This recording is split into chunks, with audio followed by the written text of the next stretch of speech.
안녕하세요. 자, 이제 오늘서부터는 기출문제 37회서부터 우리 풀이를 시작을 해보도록 하겠습니다. 아시겠죠? 네, 그래서 기출문제 37회 이론서부터 실무 이론평가서부터 우리가 풀이를 해 나가도록 하겠습니다. 올해 시험이 40회인가요? 40회가 시험이 없어서 시험이 취소돼서 39회, 다음이 바로 41회로 넘어가도록 되어 있고요. 자, 37회 이론 15문 다 풀으셨죠? 네.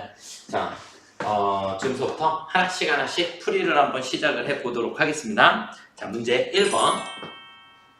교재는 115페이지이시고요. 자, 문제 1번. 다음은 회계 정보의 질적 특성에 대한 설명이다. 이 중 옳은 것만 고른 것은 그랬어요. 그런데 자, 우리가 1번 문제에서 질적 특성이 나오면 질적 특성은 우리가 무조건 시소다. 무조건 시소다. 뭐랑 뭐를 두 가지를 따지죠? 네, 목적적 합성하고 그 다음에 신뢰성하고. 목적적 합성과 신뢰성 이렇게 두 가지를 놓고 보고, 우리 목적적 합성의 세 가지는 암기하셨나요? 목적적 합성에 뭐뭐 있어요? 예측가치, 피드백가치, 그 다음에 적시성. 이렇게 세 가지는 반드시 암기를 조금 해 주셔야겠고요.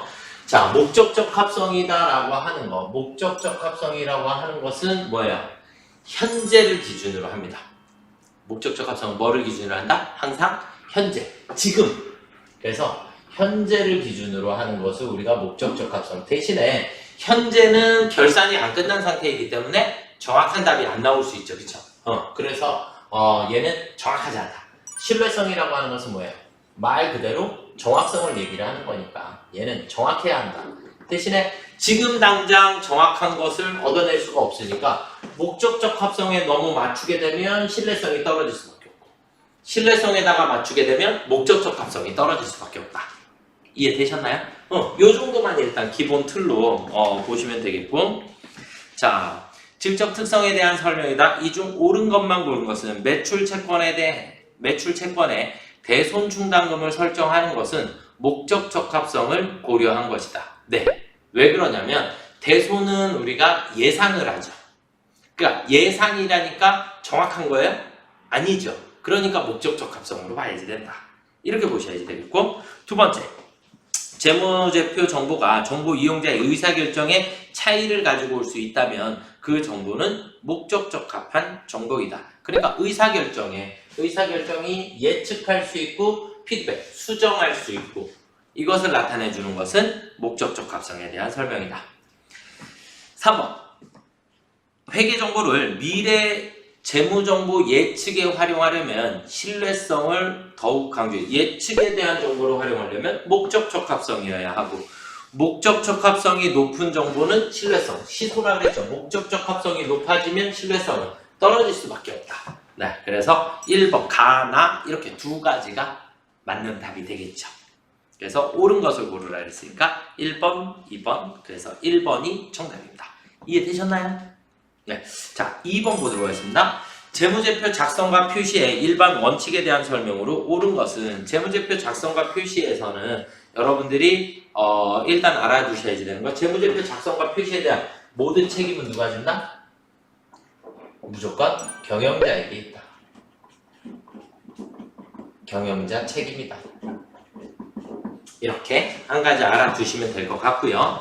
자, 그 다음에 일반 원칙 중에 첫 번째, 자, 자산과 부채는 원칙적으로 상계하여 표시한다. 우리 회계는 상계할 수 있다, 없다? 상계할 수 없다. 상계할 수 없다라는 얘기는 무슨 얘기예요? 금액이 이렇게 지우면 안 된다. 그러니까 반드시 지우고 싶으면 회계 처리를 해서 지우도록. 무슨 말인지 되셨나요? 그러니까 장부상에서 그냥 우리가 지우는 것은 안 된다. 이렇게 보시면 되겠고, 자, 그 다음에 중요한 항목은 재무제표의 본문이나 주석에 통합하여 표시하여. 통합표시라고 하는 것은 유사한 계정 과목을 묶어서 표시할 수 있다. 대표적인 게 현금 및 현금성 자산이죠. 현금, 당좌예금, 보통예금, 현금성 자산. 이렇게 네 가지를 묶어서 우리는 현금 및 현금성 자산이라고 하는 거니까 그런 걸 통합 표시라고 해주시는 거고, 그 다음에 중요한 항목은 본문이나 주석에 반드시 표시를 해야 한다. 이렇게 보시면 될 것 같고, 그 다음에 그래서 통합 표시의 개념하고는 조금 다르다. 이렇게 보시면 되겠고요. 경영진은 재무제표 작성 시 계속 기업으로서의 존속 가능성을 평가해야 한다. 네, 4번이 정답이죠. 그러니까 기업 회계 기준은 일단은 전제 조건이 뭐예요? 계속 기업이라는 전제 조건이 깔려 있어요. 일반 원칙에는. 그러니까 우리 회사는 영원할 것이다. 계속해서 영업 활동을 할 것이다라는 전제 하에 우리는 모든 것을 처리를 해야 합니다. 그래서 4번이 정답이 되겠습니다. 자, 그 다음 문제 3번. 다음 중 재무상태표에 대한 설명으로 옳은 것은 재무상태표. 우리 재무상태표는 자산, 부채, 자본. 그러니까 재무상태표에서 우리가 알아둬야 될 것은 일정 시점. 자, 3번 문제에 우리가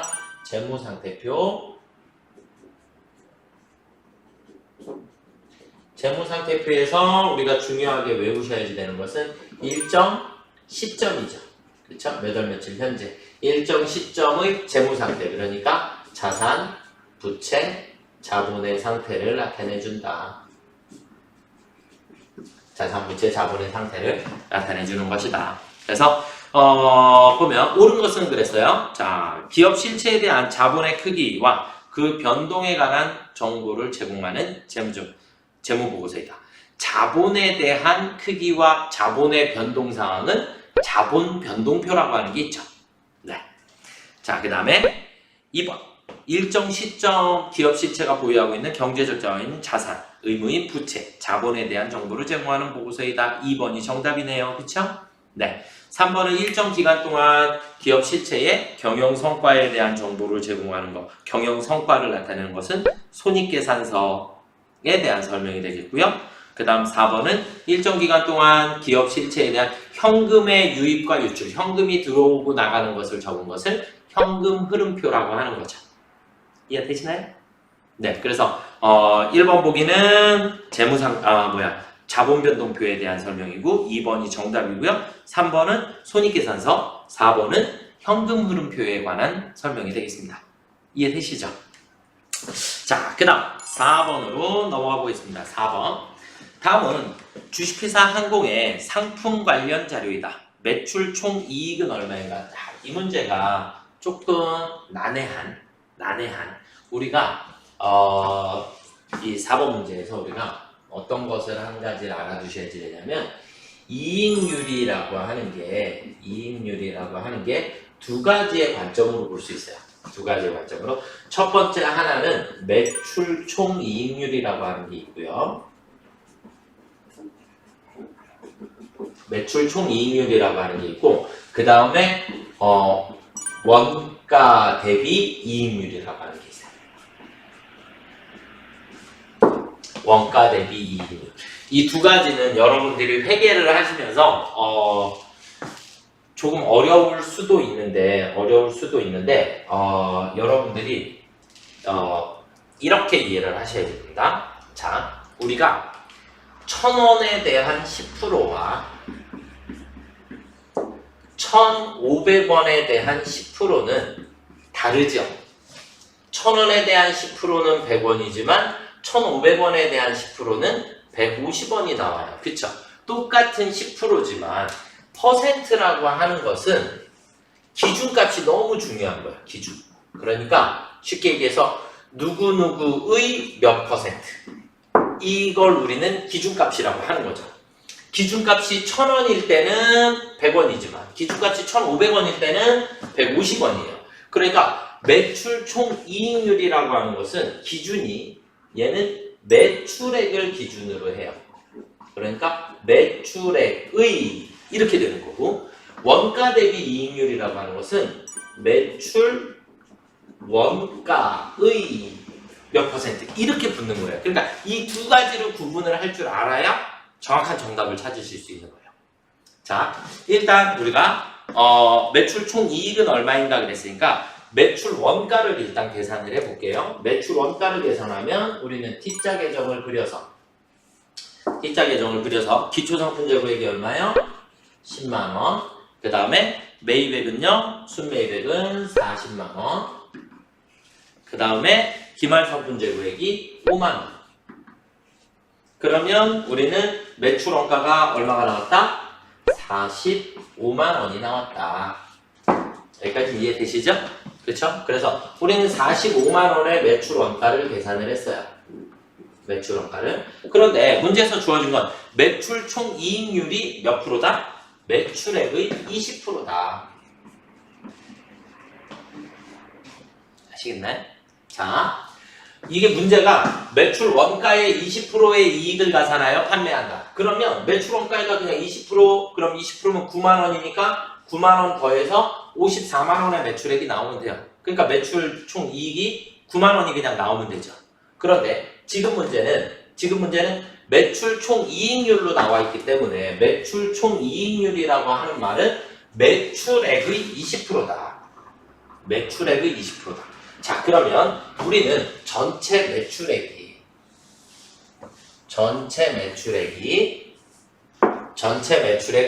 100%라고 봤을 때, 그러니까 기준값이 항상 100%인 거죠.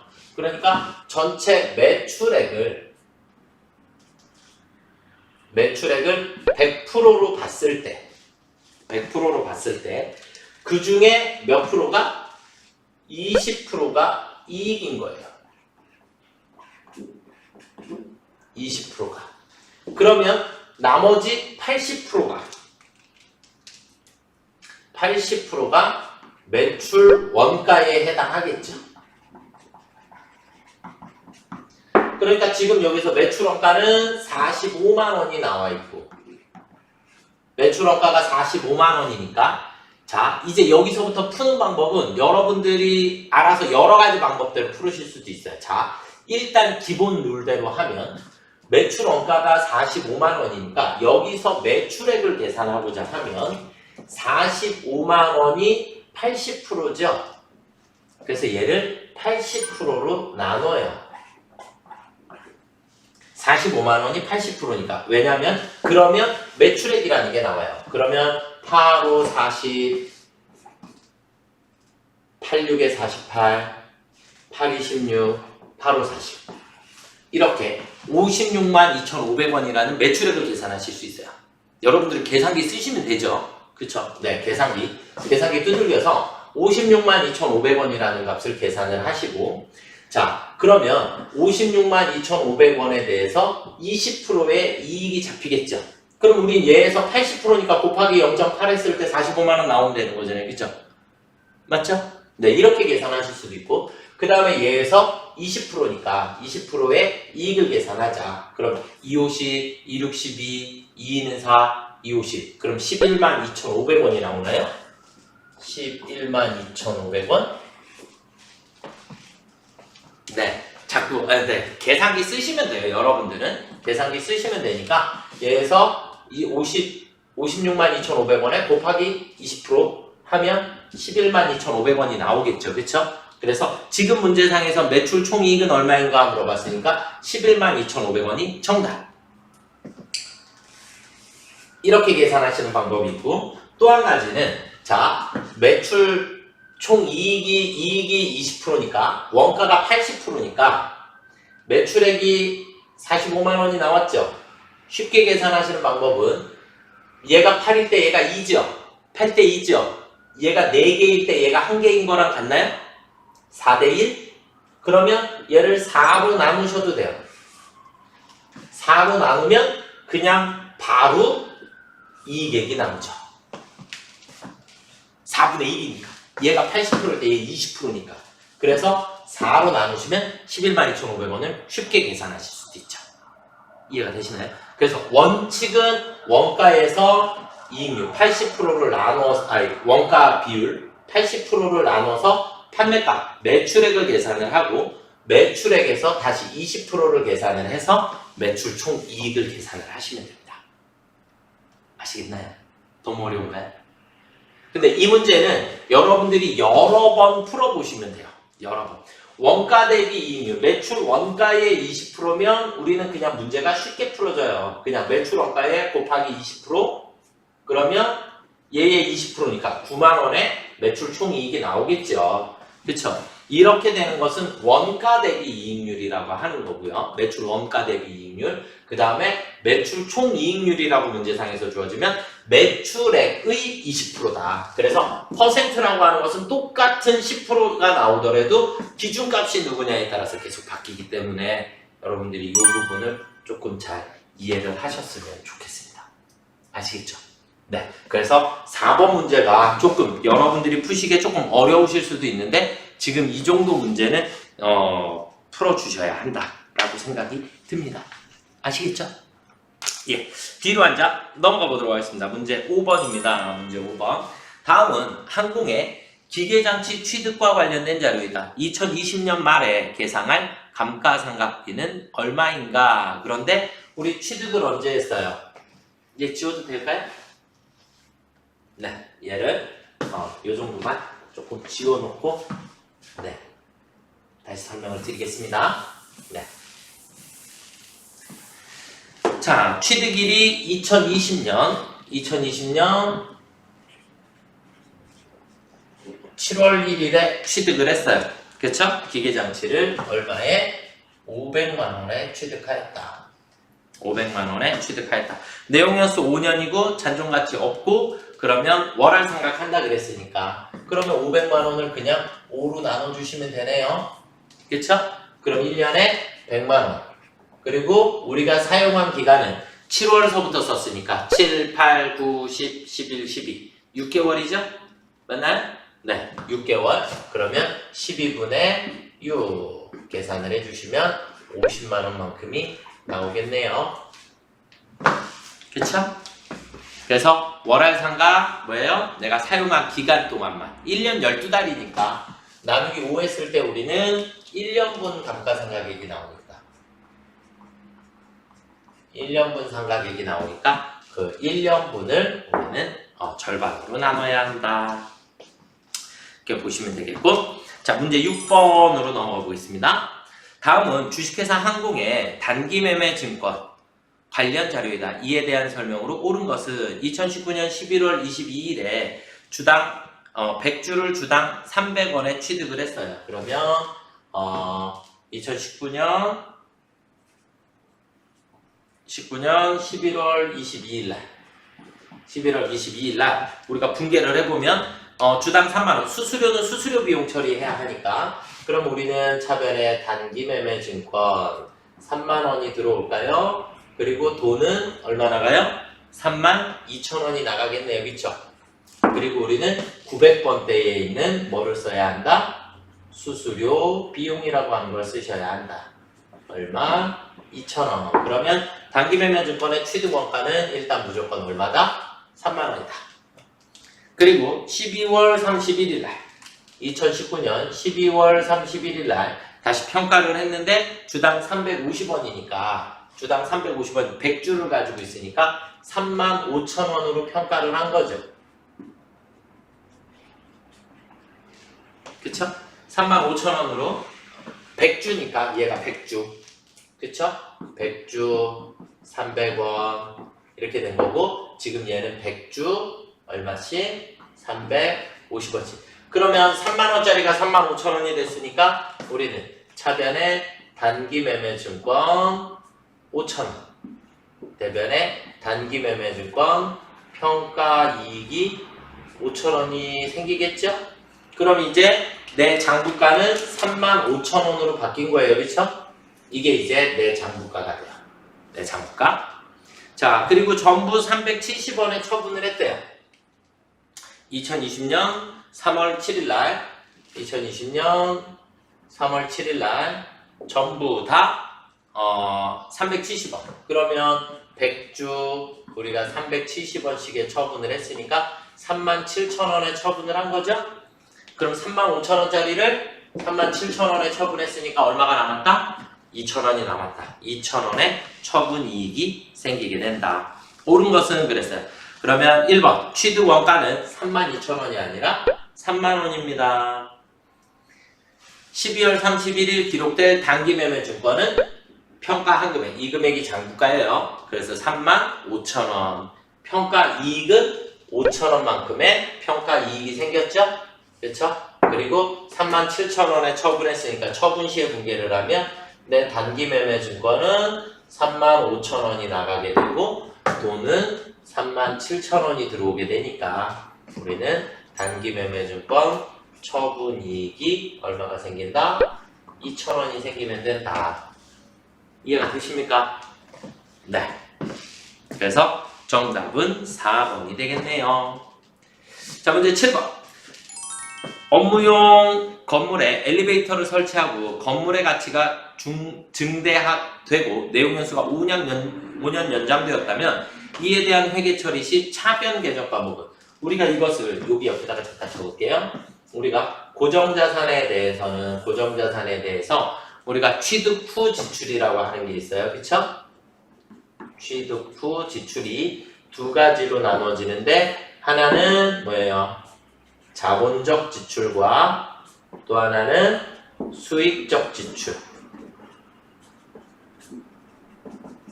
그래서 자본적 지출이라 함은 가치가 올라가거나 내용연수가 증대되거나, 그쵸? 수익적 지출은 현상 유지시켜주거나 원상 복구시켜주는 것을 수익적 지출이라 하고, 그러면 우리가 자본적 지출은 뭘로 처리한다? 자산으로 인식을 한다.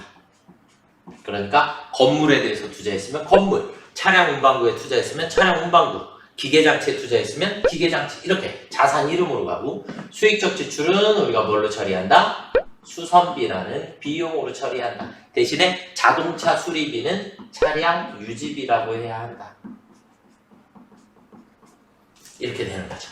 그러니까 지금 문제에서 중요한 게 내용연수가 5년 연장되었다면 이렇게 됐죠.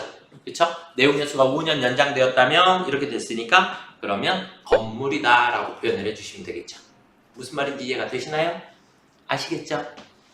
네, 그래서 정답은 1번. 자, 문제 8번. 항공의 매출 채권 및 대손 관련 자료이다. 4월 10일 거래에서 발생한 대손 상각비는 얼마인가 그랬어요. 그러면 12월 31일 날 400만 원에 대해서 1%를 대손 설정을 했어요. 그러면 1%니까 4만 원만큼의 대손이 설정이 되어 있겠네요. 그런데 4월 10일 날 파산으로 외상매출 6만 원이 회수 불가능하게 됐으니까 우리가 4만 원은 예측 범위 안에 있었으니까 4만 원을 먼저 갖다 메꾸고 나머지 2만 원만 추가로 대손 상각비로 처리해 주시면 되겠죠? 그래서 대손 처리할 때는 항상 1순위 대손 중단금, 2순위 대손 상각비 이렇게 보시면 되겠죠. 그래서 정답은 1번.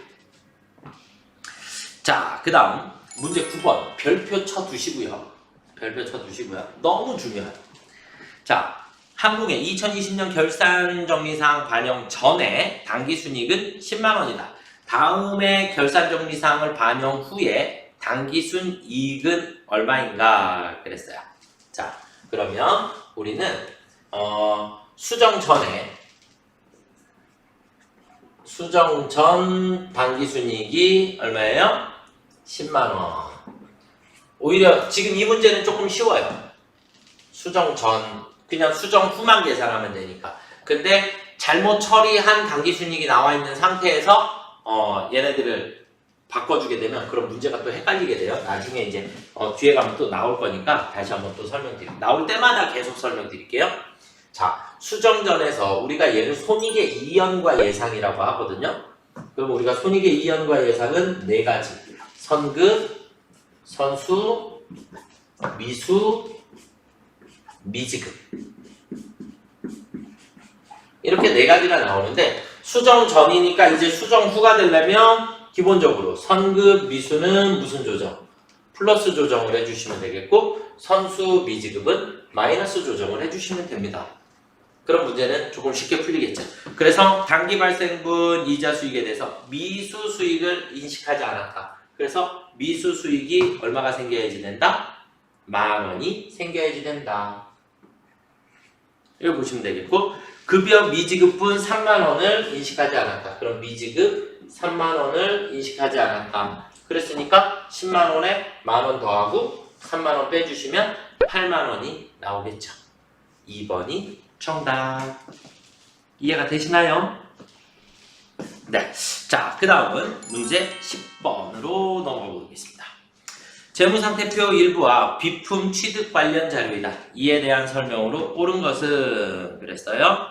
2019년 1월 1일에 비품 400만 원을 취득하였다. 그 전기에 400만 원이었고 단기에도 400만 원. 그러니까 따로 증가한 건 없네요. 그런데 감가상각이 72만 원이고 그러면 올해 144만 원이 됐으니까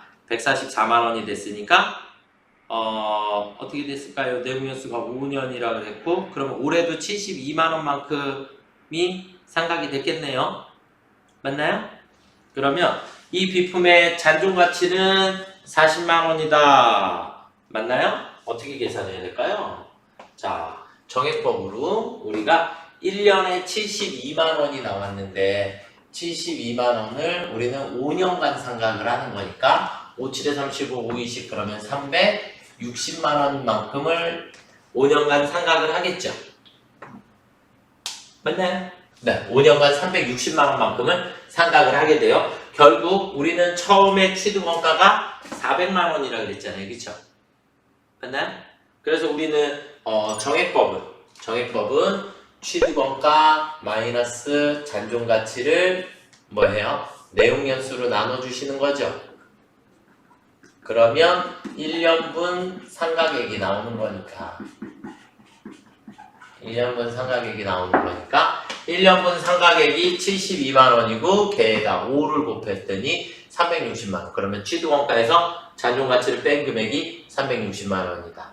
근데 취득원가는 400만 원이라 그랬으니까 잔존가치는 40만 원. 1번이 정답. 단기말 장부금액은 어떻게 해요? 우리 400만 원에서 감가상각 누계 144만 원을 빼야 하니까. 그쵸? 그럼 256만 원이 되겠죠?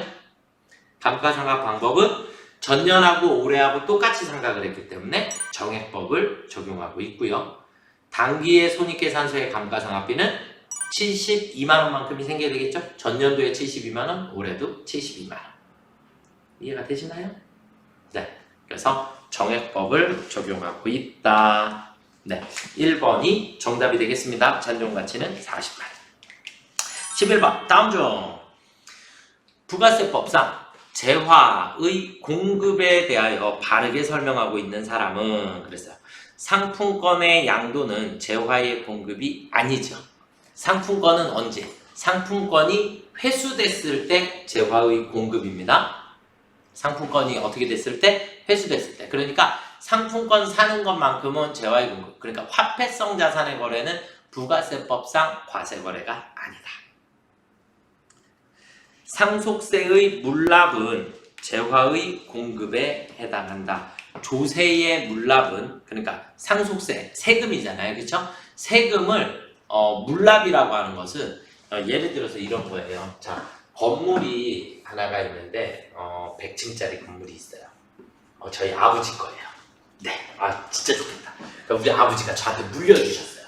그럼 이제 상속세를 내야 되잖아요. 그렇죠? 상속받았으니까. 그래서 상속을 받았는데 100층짜리를 받았으니까 내야 될 세금이 어마어마하겠죠. 그래서 제가 낼 세금이 없어요. 돈이 없어 나는. 그러니까 나라에다 어떻게 해요? 상속세 낼게요. 한 30층 정도만 내면 되나요? 이렇게 30층 정도를 그러니까 70층만 내가 갖고 30층은 나라가 가지세요. 세금으로. 이렇게 조세의 물납이라는 것은 세금을 내는데 뭘로? 내가 가지고 있는 물품으로 세금을 내는 거. 이걸 우리가 조세의 물납이라고 해요. 근데 조세의 물납은 과세 대상이 아닙니다. 왜냐하면 이 건물을 나라에다 공급했는데 그럼 공급했으니까 나라한테 부가세를 받아요? 근데 부가세를 받으면 뭐예요? 다시 나라에다 내야 되는데. 그러니까 부가세를 굳이 받을 필요가 없는 거죠. 이해가 되셨나요? 그래서 조세의 물납은 부가세 과세 대상이 아니다. 주식의 양도는 재화의 공급에 해당한다. 아까 화폐성 자산에는 부가세가 붙지 않는다 그랬어요. 그러니까 상품권, 주식 이런 것들, 돈, 수표 뭐 이런 것들에는 부가세가 붙지 않습니다. 건물의 현물 출자는 재화의 공급에 해당합니다. 건물을 공급해 준 거니까. 그래서 해수가 정답이 되겠습니다. 4번이 정답. 이해되시나요? 그런데 요거 조금 체크해 두시고, 민수하고 수연이는 화폐성 자산을 제공했기 때문에 과세 대상이 아닌 거고, 그 다음에 진서는 조세의 물납은 과세 대상이 아니다. 이렇게 알아두시면 될 것 같습니다. 재화의 공급 중에서 과세 대상이 아닌 거, 그것은 시험을 준비하기 위해서 우리가 조금 암기를 조금 해볼게요. 암기를 조금 하면 과세 대상이 아닌 거, 첫 번째는 담보의 제공. 담보를 제공했을 때, 담보는 물건을 넘긴 게 아니니까. 그 다음에 사업의 포괄적 양도.